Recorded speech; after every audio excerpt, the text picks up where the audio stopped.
around the time when I first started touring, and something in me being the most patriotic person you can find, I had decided I was going to be in Iceland forever. And it was a paradise and everything else was evil. Around 87, maybe, I started becoming just a little bit curious about what the foreigners out there are doing. Coming from Iceland, you didn't see many bands play live. And I can literally tell you that Led Zeppelin came to Iceland '72, and then Stranglers came '77, and then I think Boy George came '83. So it's every 5 years we would get one foreign band. That was it. When I started traveling with the Supercubes in '87, '88, I would start going to live shows and was completely disappointed.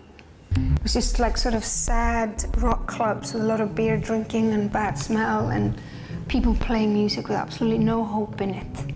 It was just about repeating the old legendary sort of rock things, and things were pretty dull, if you ask me. Then I started going to clubs instead. Sort of acid places in England, for example. And then rap clubs. And there would be similar experience. Like there'd be all those acid house tunes, or rave tunes, or whatever you call them. And there'd be one band that always stuck its head and shoulders above the rest. And I'd be like, oh, what song is that? And I would ask the DJ, and it'd always be the same band, 808 State.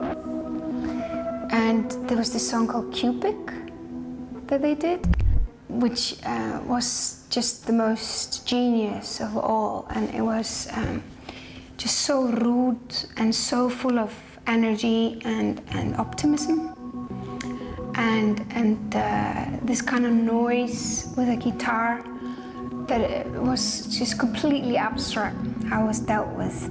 At the same time, like I said, I was going to rap clubs. And there'd be all those rap bands or hip-hop stuff, and it'd all be pretty good. And once in a while, there'd be this kind of one thing that stuck its head and shoulders above everything else. And it'd be Rebel Without a Cause with Public Enemy. And it was actually the year, I think, also of the car alarm. So you would kind of, I don't really know if you remember the first couple of years, people had car alarms that just didn't know how to work them. So at any given point, you would always hear like at least one car alarm. I remember my son, he was 2 years old at the time, and we go into big cities for the first time, and me trying to explain it all to him, what it was all about. And first time he heard car alarms, he thought it was an animal. And he kept asking me if I could show him this animal, because it's sort of the age where kids like moo for the cow and meh for the sheep, and kind of, what does the chicken say or whatever, and it was like, what animal is that? And I kept telling him that it wasn't one, and he wouldn't believe me. Because it was just, cities were this place full of car alarm animals, and it was pretty exciting times. And that same noise was in Rebel Without a Cause. Was it Rebel Without a Pause? I'm probably saying the wrong title. And then that noise in the guitar and the cubic 808